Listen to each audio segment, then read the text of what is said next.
Barka da zuwa From tasha mai albarka, tashar da take kawo muku labaran Kannywood da ma na waje.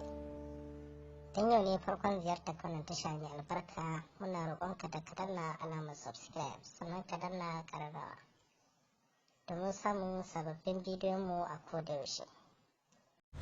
Assalamu alaikum masoyanmu makalla fim ɗin a duniya. Bayan tsawon lokaci da muka ɗauka mun tafi hutu to yanzu Allah ya yi dawowar mu. Yau dinnan idan Allah ya kai mu. Yau Laraba da yaddar mai duka za a sito muku a ci gaba da haskawa.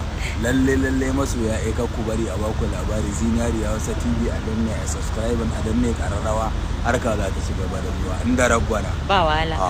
Wannan karan mun zo da abubuwa daban-daban waɗanda suka fi na baya. Kyau da mahimmanci mun zo da abubuwan ban mamaki. To masoya kada ku bari a baku labari, ku kasance da tashar a duniya Zinariya Hausa TV Zinariya Hausa TV da ke kan YouTube.